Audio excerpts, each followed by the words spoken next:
Mi familia creía que yo era un fracasado. No sabían que yo ganaba millones. La invitación al almuerzo del domingo llegó, como siempre, en forma de orden. Era un mensaje de texto de mi madre a las 9 de la mañana del mismo día: te esperamos a las 2. No faltes. Trae pan. Suspiré, dejando el teléfono sobre la encimera de mármol de la cocina. El sol de la mañana entraba a raudales por el ventanal de mi ático, iluminando la silueta de la ciudad que se extendía 30 pisos más abajo. El teléfono vibró de nuevo. Seguramente era mi gestor de cartera en Zúrich, pero lo ignoré. Era domingo, y tenía que prepararme para la actuación. Bajé al vestidor, un cuarto del tamaño del apartamento entero de mis padres, y busqué el uniforme. Así llamo al atuendo que uso exclusivamente para visitar a mi familia. Consiste en unos jeans gastados, con un agujero real en la rodilla, no uno de diseño, una camiseta gris que alguna vez fue de un concierto, y las zapatillas más sucias que conservo. Me miré en el espejo de cuerpo entero. El reflejo me devolvía la imagen del pobre Javi, el hijo pródigo que nunca se enderezó. Perfecto.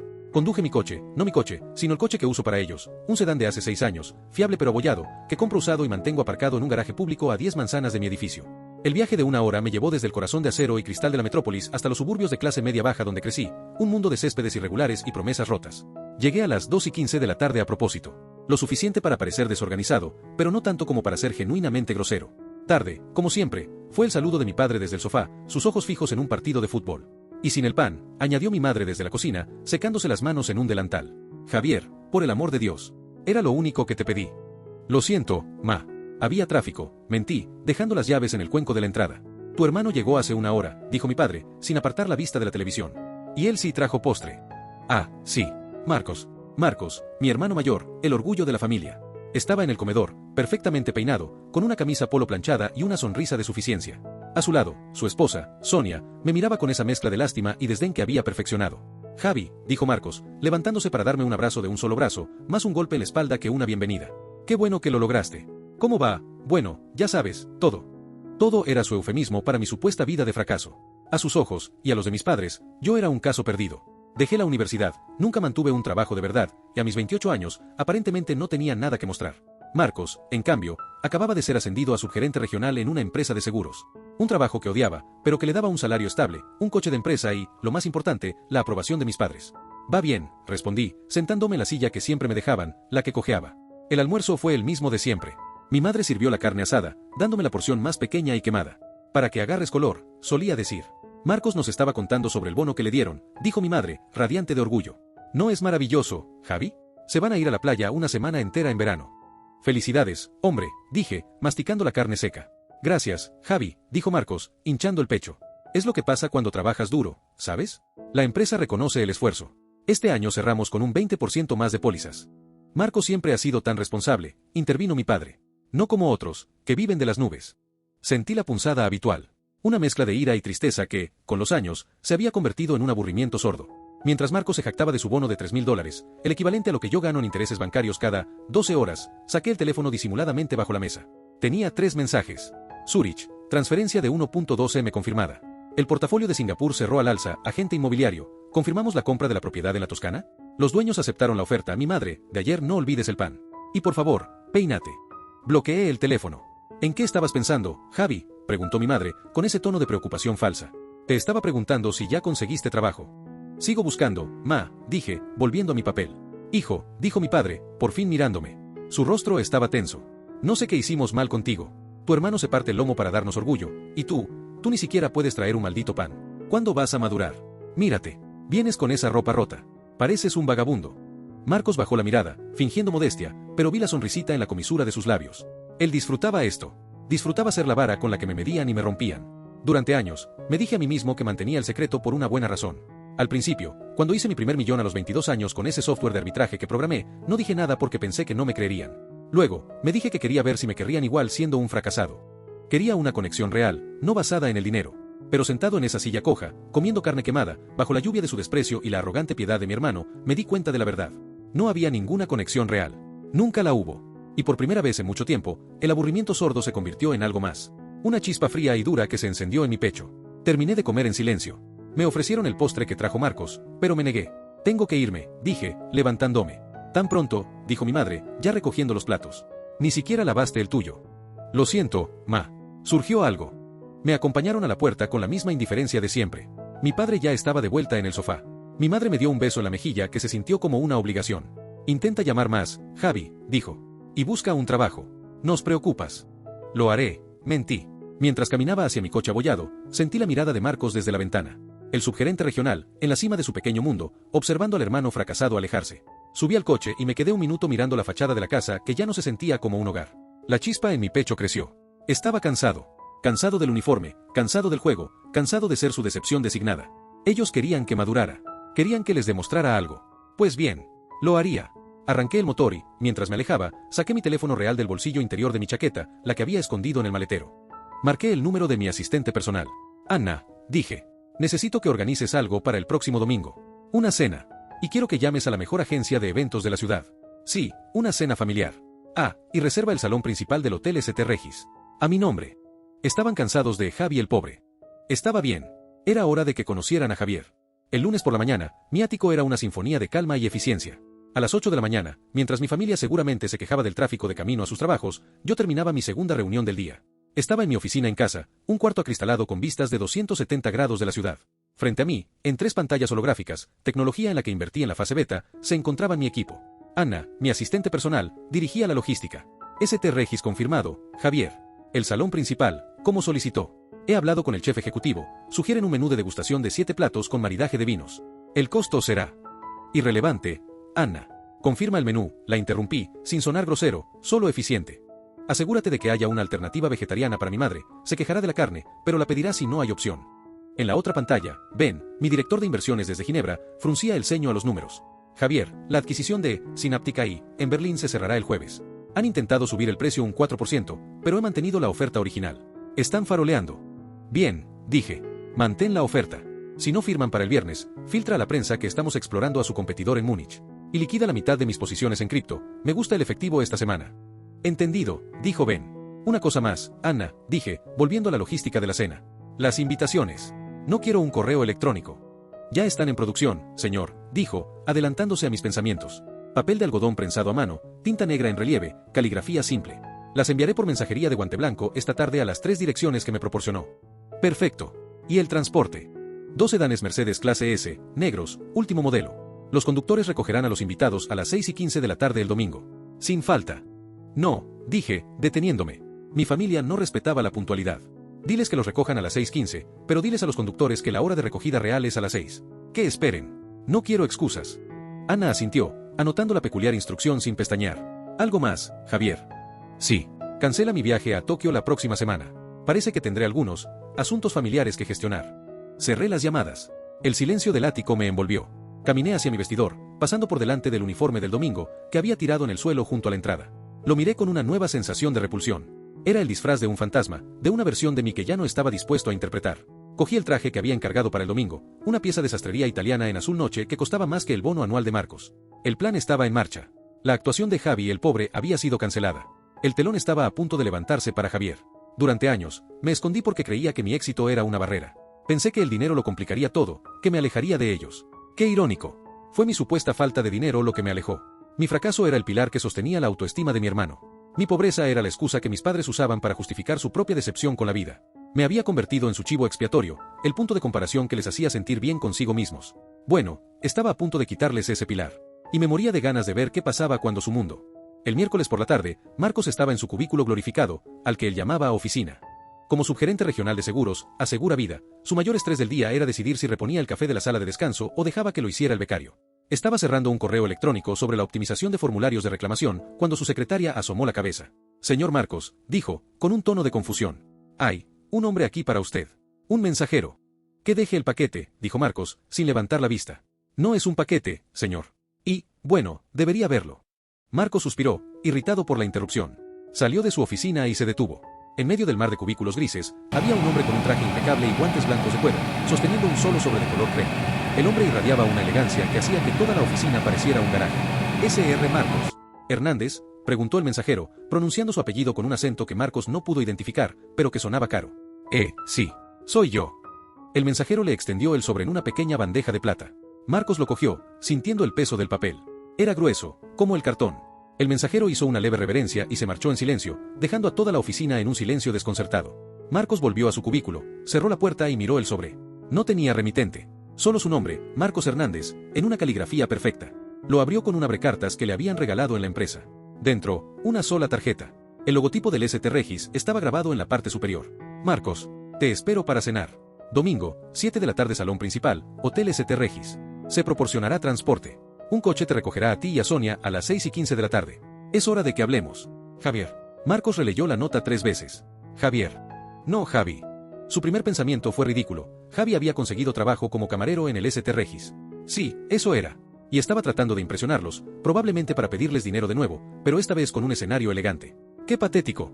Salón principal, qué arrogancia. Seguramente era el nombre del comedor de empleados. Pero, se proporcionará transporte. ¿Qué significaba eso? Su teléfono sonó. Era su madre. Marquitos. Marquitos, tienes que venir a la casa ahora mismo, sonaba histérica. Mamá, estoy en el trabajo. ¿Qué pasa? Llegó un hombre en un traje, como de película, y nos dio una carta. De tu hermano. Mamá, cálmate. A mí también me llegó. Es solo Javi. Dice que nos va a secuestrar un coche, que nos recogen el domingo. Marcos, tu hermano se metió con la mafia. Te lo dije. Esa gente con la que se junta, sin trabajo, durmiendo todo el día. Seguro que debe dinero. Mamá, no creo que la mafia envíe invitaciones en papel de algodón, dijo Marcos, aunque una pequeña semilla de inquietud se había plantado en su estómago. Escucha, iré a la casa después del trabajo. Hablaremos con papá. Tu padre dice que es una trampa. Dice que Javi quiere robarnos la casa. Marcos colgó, sintiendo una migraña. Miró la invitación. Javier. El St. Regis. Un coche. No era una petición de dinero. No era un anuncio de trabajo. Se sentía diferente. Se sentía frío. Por primera vez, Marcos se dio cuenta de que no sabía absolutamente nada sobre la vida de su hermano. Y esa constatación le asustó mucho más que cualquier teoría de la mafia de su madre. El domingo por la tarde, la casa de los Hernández era un manojo de nervios. Es una estafa, te lo digo yo, gritaba mi padre, Roberto, mientras anudaba torpemente la única corbata que poseía, la que usaba para bodas y funerales. Quieren nuestros datos. Robo de identidad. Cállate, Roberto. ¿Y si es la mafia? Sollozaba mi madre, Luisa, que se había puesto su mejor vestido de flores, uno que olía ligeramente a naftalina. ¿Por qué Javi se metería con la mafia? Le dije que no viera esas películas. Marcos y Sonia llegaron a las 5:45 de la tarde, ambos visiblemente tensos. Marcos llevaba el mejor traje que tenía, uno de poliéster brillante que le quedaba un poco apretado en los hombros. Sonia había pasado 2 horas maquillándose, y no paraba de chasquear la lengua. Esto es ridículo, dijo Sonia, cruzando los brazos. Nos hace perder el domingo para uno de los jueguitos de Javi. Seguro nos lleva a un restaurante de buffet y se cree el rey del mundo. No lo sé, Sonia, dijo Marcos, mirando por la ventana. La invitación no parecía un buffet. A las 6:15 de la tarde en punto, un coche se deslizó por la calle y se detuvo frente a la casa. No era un taxi. No era un Uber.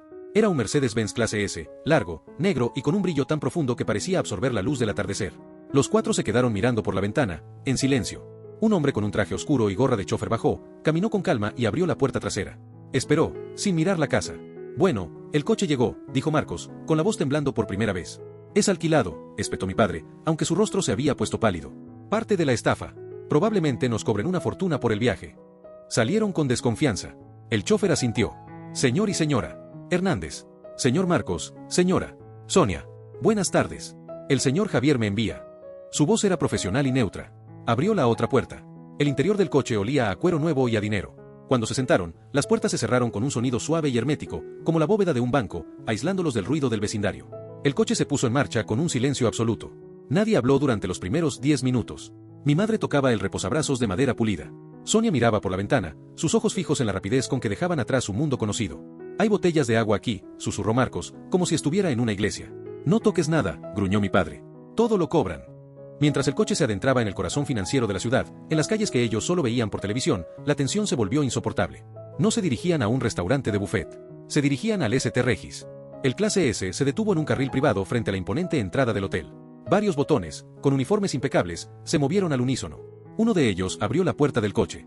Bienvenidos al St. Regis, dijo, sin la menor condescendencia. Mi familia salió del coche como si pisara la luna. Se quedaron parados en la acera, mirando hacia arriba, hacia la torre de cristal y acero. Mi padre nunca se había sentido tan pequeño y odiaba esa sensación. ¿Qué hacemos?, susurró mi madre, aferrándose al brazo de mi padre. Entramos.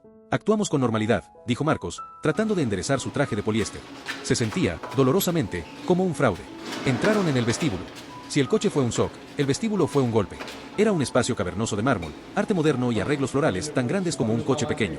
La gente que pasaba por allí hablaba en susurros, vistiendo ropa que no tenía logotipos visibles pero que gritaba riqueza.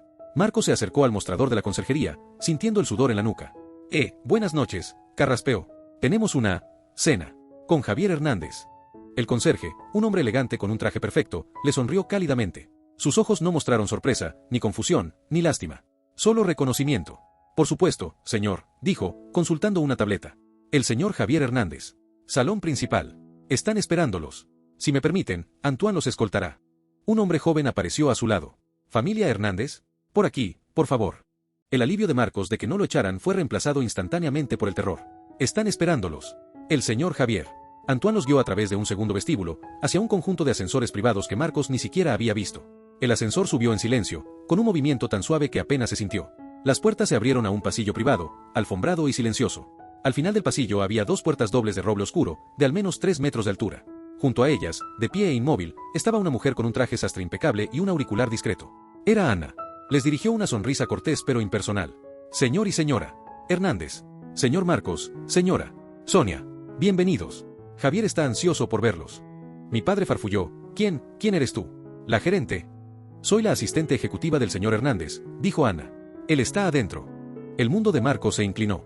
¿Asistente ejecutiva? Javi. Ana hizo una señal a un camarero invisible, y las dos puertas gigantes se abrieron hacia adentro, en un silencio total, revelando la habitación. Yo no los estaba esperando en la puerta. Estaba de pie junto al ventanal del salón principal, una habitación que normalmente albergaba a dignatarios extranjeros. El salón estaba casi vacío, excepto por una larga mesa de caoba en el centro, puesta para 5 personas con una precisión quirúrgica. Platos de porcelana, múltiples copas de cristal y cubiertos de plata maciza. La alfombra era tan gruesa que absorbía cualquier sonido. La única iluminación provenía de una lámpara de araña de cristal, atenuada, y del brillo de la ciudad que se extendía 30 pisos más abajo. Mi ciudad. Oí las puertas abrirse. Oí el silencio. Oí el pequeño grito ahogado de mi madre cuando vio el tamaño de la habitación, y luego el silencio más profundo que siguió cuando sus ojos me encontraron. Me giré lentamente. Dejé que me miraran. Dejé que asimilaran la imagen. El hombre que los miraba no era Javi. Javi era un fantasma, una construcción que había mantenido viva por lástima, por costumbre, por un deseo equivocado de una normalidad que nunca existió. El hombre que tenían delante era Javier Hernández. Llevaba el traje azul noche de Segna, hecho a medida. Mi cabello estaba peinado hacia atrás, no porque mi madre me lo hubiera dicho, sino porque así me gustaba. En mi muñeca izquierda descansaba un Patek Philippe que valía más que su casa. 3 veces. Los observé uno por uno. Mi madre, Luisa. Tenía la mano en el pecho, su boca abierta. El miedo a la mafia había sido reemplazado por una confusión tan profunda que parecía dolorosa. Mi padre, Roberto. Su rostro estaba rojo de ira, pero era una ira impotente. Era la furia de un hombre que se da cuenta de que ha perdido un juego al que ni siquiera sabía que estaba jugando. Sonia. Sus ojos no estaban en mí. Estaban barriendo la habitación, calculando. Vio la plata, el cristal, el mármol, mi reloj. Vi el momento exacto en que el desdén en sus ojos se transformó en algo mucho más feo, codicia. Y luego, Marcos. Mi hermano. El subgerente regional. El exitoso. Se veía pálido, enfermo. Su traje de poliéster brillante parecía un disfraz de payaso bajo la luz del candelabro. Estaba mirando mi traje, mi reloj, la habitación, pero sobre todo, estaba mirando mi cara. Buscaba al pobre Javi, al fracasado que necesitaba para sentirse superior. No lo encontró. La tensión se estiró tanto que pareció a punto de romperse. Di un paso adelante. El sonido de mis zapatos de cuero italiano sobre la alfombra fue el único ruido en la habitación. Me detuve a unos metros de ellos. Mamá, papá, Marcos, Sonia, dije. Mi voz era tranquila, clara y no pedía disculpas. Era una voz que no habían oído nunca. Bienvenidos a mi cena. Me acerqué a mi madre y, por puro reflejo, ella retrocedió un paso. Eso me dolió más que cualquiera de sus insultos en el almuerzo. Le sonreí. No fue una sonrisa cálida. Fue la sonrisa de alguien que pone las cartas sobre la mesa después de haber ganado la mano. Por favor, dije, señalando la mesa. Siéntense. Tenemos mucho de qué hablar. Se sentaron. O, mejor dicho, se desplomaron en las sillas de caoba que probablemente costaban más que su salario de un mes. Mi padre casi se cae, sin calcular la rapidez con la que un camarero le apartó la silla. El silencio se vio roto por el servicio. Un ejército de camareros entró y salió con una eficiencia silenciosa, sirviendo el primer plato. Era una mousse bouche de caviar sobre una base de nácar. Mi padre lo miró como si fuera veneno.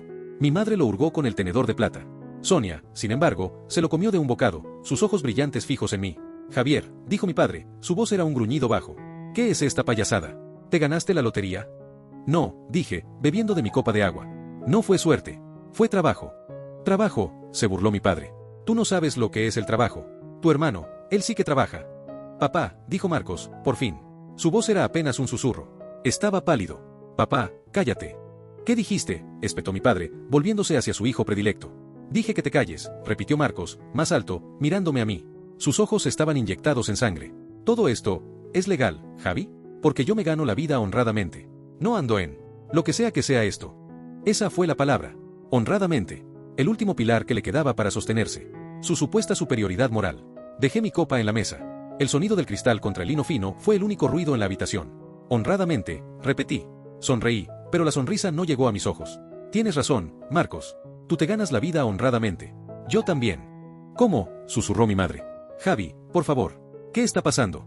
¿A quién le debes dinero? Me reí. No pude evitarlo. Fue un sonido corto y amargo. Mamá, yo no le debo dinero a nadie. A mí me deben dinero. Bancos, corporaciones, fondos de cobertura. No te creo, dijo Marcos, con los dientes apretados. Es un show, un truco, como un mago. Un truco, dije. De acuerdo. Me volví hacia Ana, que seguía de pie, inmóvil, cerca de la puerta. Ana, por favor, el balance de ayer. Señor, eso es privado, comenzó ella. No. Está bien. Mi familia está preocupada por mi trabajo. Diles. Ana asintió, sacó una tableta delgada y la miró. Su voz era clara y monótona, como la de un informe meteorológico. A las 5 de la tarde, al cierre de los mercados de Nueva York, los activos bajo gestión de JH Capital cerraron en $940 millones. Sus participaciones personales, incluyendo bienes raíces e inversiones ángel, se valoran en 112 millones adicionales. Hizo una pausa. Ah, y la cartera de Singapur, que preguntó antes, cerró esta mañana. El rendimiento de las últimas 24 horas fue de $14 millones. Antes de impuestos. El silencio que siguió fue absoluto. Fue un silencio de gravedad, el sonido del universo de mi familia colapsando sobre sí mismo. 112 millones. 14 millones. En un día. Sonia dejó caer su tenedor.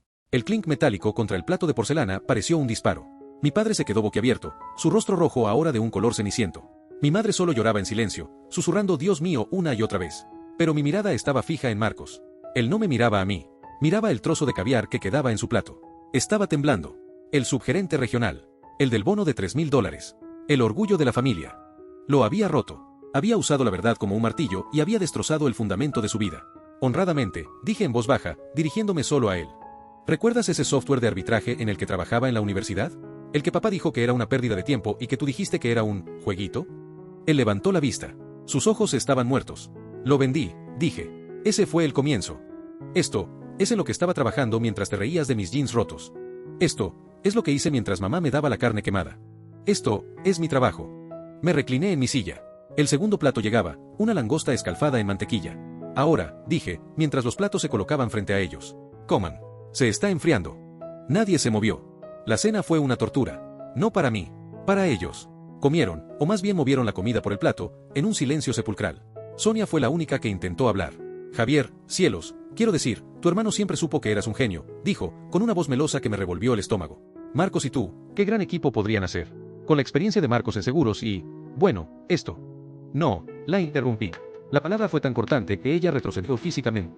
No. Mi padre no dijo nada. Mi madre no dejó de llorar. Marcos se quedó mirando la pared. Su rostro era una máscara de yeso. Había abandonado la habitación, aunque su cuerpo seguía allí. Cuando sirvieron el postre, una esfera de chocolate que se derretía cuando le vertían salsa caliente, yo ya había tomado mi decisión. Me limpié la boca con la servilleta de lino, la doblé cuidadosamente y la puse sobre la mesa. Me puse de pie. Los cuatro levantaron la vista de golpe, como ciervos asustados. La cena ha terminado, dije. Pero el postre. Tartamudeó mi madre, la costumbre apoderándose de su shock. Perdí el apetito, dije. No esta noche. Lo perdí hace unos 10 años. La última vez que Marcos me llamó, vago, en una cena de Navidad y ustedes se rieron. Caminé hacia la puerta. Javier, hijo, gritó mi madre, poniéndose de pie. Espera, ¿qué hacemos ahora? Te veremos el próximo domingo. Me detuve, pero no me di la vuelta. No, dije. ¿Qué quieres decir con no?, preguntó mi padre, su voz ronca. Había una nota de pánico en ella. El pánico del hombre que se da cuenta de que acaba de insultar al dueño del banco. Quiero decir que, Javi, ya no existe, dije, girándome lentamente para enfrentarlos por última vez. Estaban de pie, agrupados, una pequeña isla de confusión en mi vasto océano de éxito. El pobre Javi era un personaje que ustedes crearon. Era el saco de boxeo que necesitaban para sentirse mejor con sus propias vidas. Era el fracaso que hacía que el pequeño ascenso de Marcos pareciera un imperio. Miré a mi hermano. Era tu punto de comparación, Marcos. Y sin mí en el fondo, ¿cómo podría saber que estabas en la cima? Hijo, suplicó mi padre. Estábamos bromeando, es familia. No, lo corté. Ustedes no me trataban mal a pesar de ser un fracasado. Me trataban mal porque necesitaban que yo fuera un fracasado. Y yo los dejé. Ese fue mi error. Pero ya me cansé. ¿Qué quieres, entonces?, gritó Marcos, su voz finalmente quebrándose, llena de una rabia impotente. ¿Qué quieres, Javier? ¿Que nos arrodillemos? ¿Que te pidamos perdón? ¿Que te roguemos por tu dinero? Lo miré fijamente. No quiero nada de ustedes, dije. Y esa fue la verdad más devastadora de todas. Los coches que los trajeron los llevarán a casa. La cuenta está pagada. Ana, me dirigí a mi asistente, asegúrate de que lleguen bien. Me di la vuelta. Javier, gritó mi madre, con una angustia real en su voz. Abrí la puerta. Espera. Javi, no te vayas. Pero Javi ya se había ido. Caminé por el pasillo privado, me metí en mi propio ascensor y bajé al vestíbulo. Mi coche personal, un Aston Martin que no se parecía en nada al sedán abollado, me esperaba en la entrada. Mientras me alejaba del ST Regis, no me sentía triunfante. No me sentía feliz. Me sentía ligero. Por primera vez en mi vida, el uniforme del pobre Javi ya no estaba en mi armario, ni en mi coche, ni en mi mente. Estaba libre. No sabía si volvería a ver a mi familia. No sabía si me llamarían. Honestamente, no me importaba. Había pasado toda mi vida siendo definido por ellos. A partir de esa noche, ellos tendrían que pasar el resto de sus vidas tratando de definirse a sí mismos sin mí.